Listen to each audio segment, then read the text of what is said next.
Tough day for the USA. What are your thoughts on our women's? I think you said a tough day. Tough day.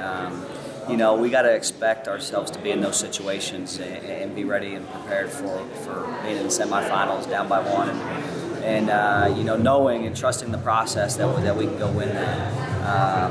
It was tough. It was tough to watch, tough to see. Still some positive that you come back and get a bronze, a medal. What do you take out of that? Absolutely. Winning a medal is huge, and she's gonna have to regroup. Being that close. Literally coming down to the last second. I've been there, I've done that. And it's hard to gather yourself, but you have to, because winning a medal's way more important than walking away here with a fifth.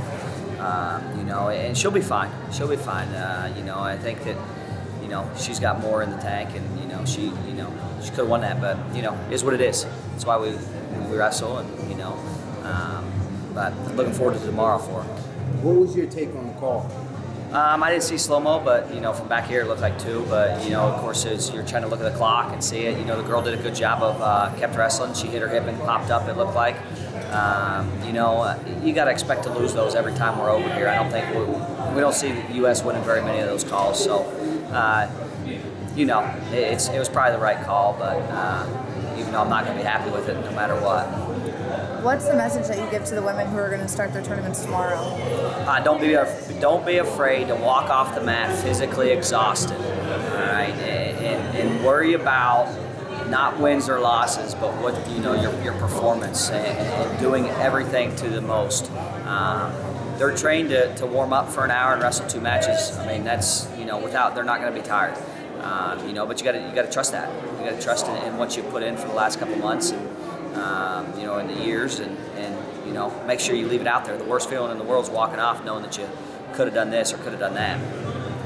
How's your role in taking on like a women's coaching position? What's that been like for you? It's been great. It's definitely just making me a better coach, and that's the goal for myself, is to get around the best in the world and always get better. And I love giving back to this sport. People volunteer in different ways. Mine's with wrestling. I want to coach wrestling, and I love it. What's if any differences coaching women than men? To me, I don't think there should be a difference. They're wrestlers, and that's the way we got to treat them, and that's how we're going to be the best in the world. Men's freestyle is evidently doing something right with their performances, and that's what we should. That's the way the girls need to be. There's no difference. I want them to win a world title just as bad as anybody, and I'm going to make sure that I talk to them the same. They're wrestling. That's what they're here to do. They're here to be the best in the world, so I'm going to treat them like that. Chikara's takeaways. What did you like the best about her performance today? All day long. Tight. She was tight that match. I felt like she could blow that girl off her feet, as we saw in the last 5 seconds. Multiple times. But first time here, I've been there. It's tough. It's not easy. We have a tendency to tighten up. In that situation. Now it's about regrouping, coming back, and winning the medal. Because that's huge. For her family, for her country, that's huge. And she's going to do it.